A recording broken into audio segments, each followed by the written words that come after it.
E aí, pessoal, sejam bem-vindos a mais um Deep Dive. A gente pega suas pesquisas, artigos tudo que vocês mandam pra gente e a gente transforma em ouro puro, né? Conhecimento puro. Hoje a gente vai mergulhar de cabeça na campanha militar russa. A pergunta de $1 milhão é como eles conseguem manter essa máquina funcionando por tanto tempo? Pois é, né? É de pirar a cabeça. Afinal, estamos falando de um conflito que já passou dos 400 dias, né? Para você ter uma ideia, a Batalha de Verdun, na Primeira Guerra Mundial, durou 3 anos em 3 dias. Exatamente. E olha que a Rússia não tem a mesma capacidade industrial e demográfica de potências militares do passado, tipo a União Soviética. É isso aí. Se a gente for olhar para os números, a Rússia de hoje teria dificuldades para sustentar uma ofensiva dessa magnitude. A produção industrial deles, de blindados, de caças, por exemplo, é bem menor comparada com a era soviética. Como eles estão dando conta do recado? Me explica esse mistério. Para a gente desvendar esse enigma, a gente precisa entender como a Rússia se adaptou. Eles tiveram que, pensar fora da caixa, sabe? Abandonar as doutrinas militares tradicionais e criar novas estratégias, novas táticas para essa realidade. Um divisor de águas foi a ofensiva ucraniana em Kharkiv, em 2022. Ah, sim. A contraofensiva ucraniana que botou os russos para pensar, né? Eles tiveram que repensar toda a estratégia depois daquilo. Exato. A partir daquele momento, o foco mudou para uma guerra de atrito. Guerra de atrito. O que significa isso na prática? Na prática, Como eles estão usando essa estratégia no campo de batalha. imagina o seguinte. Em vez de buscar vitórias rápidas e decisivas, o objetivo é desgastar o inimigo aos poucos. É como se fosse uma maratona, entende? Eles querem minar os recursos, o moral da Ucrânia ao longo do tempo. É bem diferente das ofensivas em larga escala velozes que a gente costuma ver em guerras modernas, tipo as da Primeira e Segunda Guerra Mundial. Interessante. Mas como eles fazem isso? Avanços lentos, graduais, realmente podem desgastar o inimigo. Me explica essa mágica. Aí que entra a sacada da estratégia russa. Em vez de usar grandes divisões e partir para um ataque maciço, eles adotaram o que a gente chama de campanhas de pequenas unidades. Pense em unidades menores, do tamanho de batalhões, realizando ataques cirúrgicos e estratégicos. Então, em vez de um ataque total, estão usando vários ataques menores e mais precisos. Tipo um exame de abelhas, assim. Perfeito, é exatamente isso. Essas pequenas unidades, às vezes até do tamanho de companhias ou pelotões, têm algumas vantagens táticas importantes. Quais? Me conta. Primeiro, elas permitem uma abordagem mais cautelosa, minimizando as baixas. Imagina só. Menos riscos para as tropas, né? Ah, Segundo, a lentidão e a metodologia dos ataques podem criar um efeito psicológico nas forças ucranianas. Eles podem acabar caindo numa falsa sensação de segurança, achando que a Rússia está fraca. é tipo a história da lebre e da tartaruga, né? Lenta e constante, a tartaruga vence a corrida. Mas e o desgaste do inimigo? Como esses pequenos ataques podem causar um impacto real? O segredo está no efeito cumulativo. Com o tempo, esses pequenos avanços vão isolando e enfraquecendo as posições ucranianas. É um movimento estratégico que os russos chamam de cauldron, que a gente pode traduzir como cerco gradual. Cerco gradual. Que nome sinistro, me explica como funciona essa tática. Imagina uma teia de aranha envolvendo a presa. É mais ou menos assim que o cauldron funciona.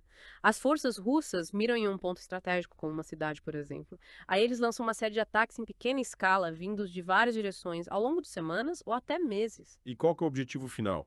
Enfraquecer as defesas da cidade, cortar as linhas de suprimentos. Na verdade, os dois. O cauldron não é sobre cercar o inimigo de uma vez, é como apertar um laço devagar, entende? Eles vão comprimindo as linhas de suprimentos, aumentando a vulnerabilidade, forçando a Ucrânia a tomar decisões difíceis sobre onde alocar seus recursos. Entendi.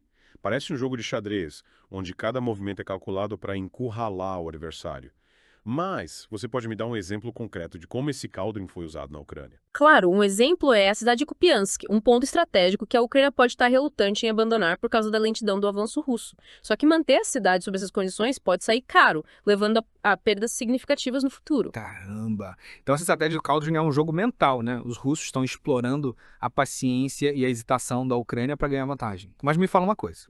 Como esses ataques de pequenas unidades são organizados na prática? Que tipo de unidades, que tipo de armamentos eles usam? A estrutura básica dessas unidades é o que os russos chamam de grupos de destacamento. São unidades do tamanho de um batalhão, montadas para missões específicas. É como se fosse uma força-tarefa, com os melhores soldados, os melhores equipamentos para aquela tarefa. Grupos de destacamento. Parece que os russos são mestres em criar unidades personalizadas para cada missão. Mas como esses grupos são compostos? Que tipo de soldados, que tipo de armas eles usam? Imagino que seja uma mistura de infantaria, blindados, artilharia, tudo coordenado para causar o maior impacto possível, né? Você está no caminho certo. Cada grupo de destacamento é formado por vários destacamentos de assalto, que são equivalentes a companhias. Eles têm o apoio de unidades especializadas, como artilharia, guerra eletrônica, engenheiros. Essa estrutura flexível garante que eles se adaptem rapidamente às mudanças do campo de batalha. É como um Lego, né? Eles montam as peças de acordo com a necessidade. Mas e as armas? Tanques, veículos blindados, muita artilharia. Imagina só, veículos de combate de infantaria BMP, tanques, engenheiros de combate e até lança-foguetes termobáricos. Tudo isso coordenado com drones de vigilância e apoio. É uma força de ataque poderosa e versátil. Uau, tecnologia pesada. Essa análise realmente mostrou uma abordagem de guerra bem sofisticada e adaptável por parte dos russos. Exatamente. É importante a gente entender que por trás dessa aparente lentidão, existe uma estratégia bem definida, baseada no desgaste em táticas de pequenas unidades. É como um jogo de paciência, onde cada movimento é planejado para levar à vitória final. E qual que é o objetivo final dessa guerra de atrito? Exaurir os recursos da Ucrânia e criar uma brecha para uma manobra decisiva, que pode levar a uma vitória rápida. E tudo indica que os russos têm uma grande força de reserva, pronta para entrar em ação quando essa oportunidade aparecer. É como um predador esperando o momento certo para dar o bote final. É como um jogo de xadrez, né? Em escala real, com vidas em jogo. E essa guerra de atrito realmente nos faz questionar as doutrinas militares tradicionais. Você não acha? Com certeza. Me impressionou como os russos se adaptaram, mudando as táticas de acordo com as circunstâncias.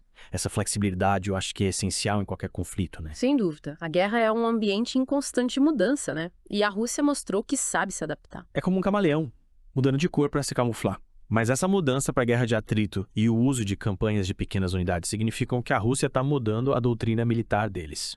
Ou é só uma adaptação tática para essa guerra específica? É uma pergunta complexa.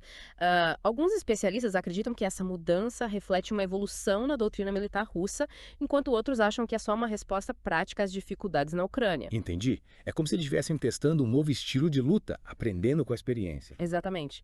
E esses aprendizados podem influenciar as estratégias militares do futuro, não só da Rússia, mas de outros países também. Uai, é fascinante como um flitinamento pode moldar as guerras do futuro. Mas, voltando à questão da capacidade industrial da Rússia, você mencionou que a produção de blindados e caças é limitada. Como eles compensam essa limitação e sustentam a operação por tanto tempo? Eles usam várias estratégias. Uma delas é modernizar equipamentos antigos da era soviética com tecnologias mais modernas. Tipo dar um upgrade no carro antigo, né? Tocar o motor, a suspensão, para ele competir com os modelos mais novos. Boa analogia. Essa estratégia permite que eles mantenham um bom número de equipamentos em operação, mesmo com a produção limitada. Faz sentido. E os drones? Eles estão mudando o jogo da guerra, né? Como eles estão lidando com essa nova ameaça. Os drones são um desafio para qualquer exército, inclusive para os russos.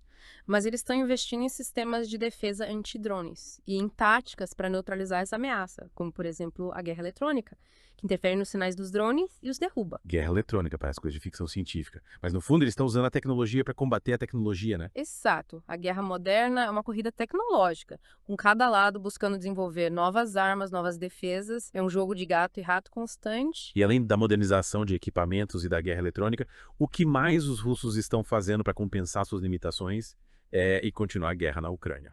Eles também buscam apoio de outros países. O Irã, por exemplo, tem fornecido drones e outros equipamentos militares para a Rússia. Então eles estão buscando aliados para suprir as suas necessidades. Mas essa dependência de outros países não os torna vulneráveis. Esses países cortarem o apoio. Com certeza. A dependência de apoio externo sempre traz riscos. É um ponto fraco que pode ser explorado se as alianças mudarem, ou se a situação geopolítica mudar. É como um castelo de cartas, né? Se uma carta for tirada, tudo desmorona.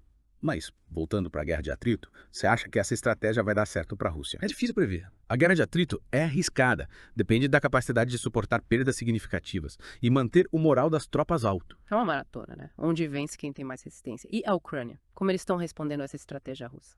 A Ucrânia tem se mostrado resiliente e determinada. Eles contam com o apoio militar e financeiro do Ocidente.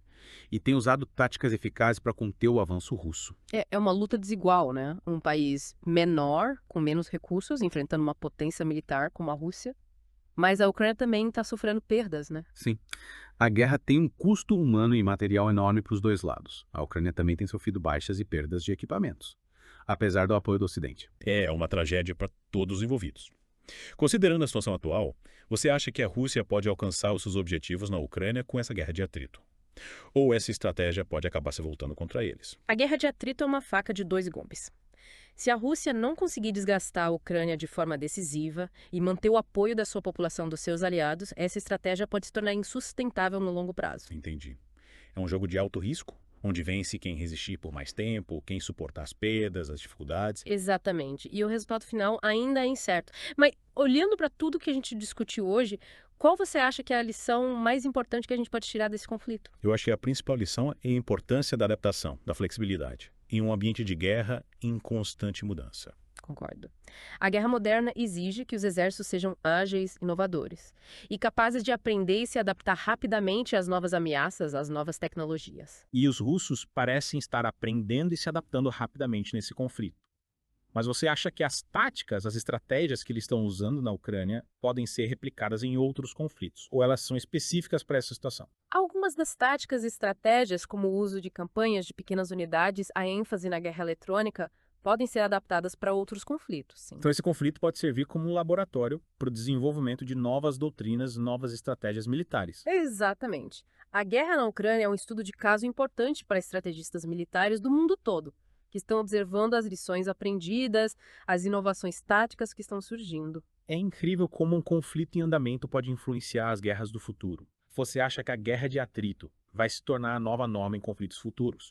Ou as guerras do futuro serão dominadas por outras estratégias, outras tecnologias? É difícil prever o futuro, mas eu acredito que a guerra de atrito será uma estratégia cada vez mais utilizada, principalmente em conflitos assimétricos. Conflitos assimétricos. O que você quer dizer com isso? Quando um lado tem uma vantagem militar muito grande sobre o outro, como no caso da Rússia e da Ucrânia, a guerra de atrito pode ser uma forma de equilibrar o jogo e aumentar o custo do conflito para o lado mais forte. Entendi.